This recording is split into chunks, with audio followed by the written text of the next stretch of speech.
அல்லாஹ் என் மீது கடமையாக்கிய தொழுகையை அல்லாஹ்வுக்காக நான் தொழுகிறேன். இதுதான் சரியான ஈமானுடைய பதிலே தவிர நான் இப்படி தொழுகிறதுனால நான் வாக்கிங் போக தேவையில்ல, எக்ஸசைஸ் செய்ய தேவையில்ல, தொழுகிறதுல எனக்கு எனர்ஜி கிடைக்குது, தொழுகிறதுனால எனக்கு உடம்புல ஆரோக்கியம் கிடைக்குது. தம்பி, தொழுகையினால ஆரோக்கியம் கிடைக்கிறது வேறு. ஆனா சொல்லும் போதும் நினைக்கும் போதும் எப்படி சொல்லணும்? அல்லாஹ் எனக்கு தொழுகையை கடமையாக்கி இருக்கிறான், எனவே அல்லாஹ்வுக்காக நான் நிறைவேற்றுறேன். இதுதான் ஈமானுடைய பதிலு. புரிஞ்சா உமரு? இதே மாதிரி இப்ப நோன்பு வைக்கிறோமா இல்லையா? மாஷா அல்லாஹ், நோன்பு வைக்கிறதுனால பகல் முழுக்க பசியாக இருக்கிறோம். இது யாருக்காகத்தான் இருக்கிறோம்? சரி, இப்படி நான் சொல்றேன், பசியா இருக்கிறதுனால என் குடல்லாம் சுத்தமாகுது, என் வயிறெல்லாம் சுத்தமாகுது, அதனாலதான் நான் விடாம நோன்பு வச்சுக்கிட்டு இருக்கிறேன் அப்படின்னு சொல்லி நினைக்கிறதும் இந்த மாதிரி சொல்றதும் சரியா? நோன்பு வைக்கிறதுனால இது கிடைக்கும்,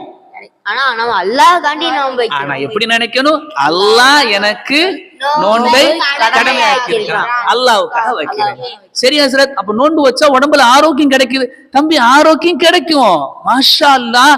ஆனா அத காரணமாக சொல்லக்கூடாது, அது பிரயோஜனமா சொல்லலாம். இப்ப நோன்பு வைக்கிறதுனால உங்களுக்கு நோன்பின் மூலமாக நன்மை கிடைக்கும், உடம்புல ஆரோக்கியம் கிடைக்கும், இது பிரயோஜனம்.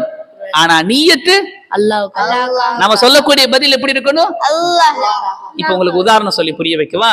இப்ப ட்ரெஸ் அழுக்காச்சுன்னா ட்ரெஸ் கிளீன் பண்ணுவோமா இல்லையா, துவைப்போமா இல்லையா? நான் சோப் போட்டு துவைக்கும் போது ட்ரெஸ் மட்டும் சுத்தமாகாது, ஆனா என் நோக்கம் என்ன? ஆனா ஆட்டோமேட்டிக் என்ன சுத்தமாகுது? யாராச்சும் கை சுத்தமா இருக்கான்னு துவைப்பாங்களா? கை சுத்தமா இருக்கா துவைப்பாங்களா? சொல்லுவாங்க. என்ன ஜஸ்லானு உண்மையிலே கேக்குறேன். ஆனா நான் துவைக்கும் போது என்னுடைய நோக்கம் ட்ரெஸ் சுத்தமாகணும், ஆனா சேர்ந்து எது சுத்தமாகிறது? இப்ப நம்ம நோக்கம் கேட்கும் போது எதுக்கு துவைக்கிற? கை அழுக்கா இருந்துச்சு, அதான் சோப் போட்டு. என்ன சொல்ல வர்றேன்னா, தொழுகிறதுனாலையும் நோன்பு வைக்கிறதுனாலையும் அல்லாஹ் நம்மளுக்கு மருத்துவ ரீதியான ஆரோக்கியத்தை, உடம்புடைய அந்த பலத்தை கொடுப்பான். ஆனா அதெல்லாம் பிரயோஜனமே தவிர நம்ம நிய்யத் எப்படி இருக்கணும்? அல்லாஹ் எனக்கு கடமையாக்கி இருக்கிறான், எனவே நான் அல்லாஹ்வுக்கு வைக்கிறேன். மாஷா அல்லாஹ். புரிஞ்ச குழந்தை? புரிஞ்ச குழந்தையா? புரிஞ்சு குழந்தையா? அல்ஹம்துலில்லாஹ். புரிஞ்சாமா?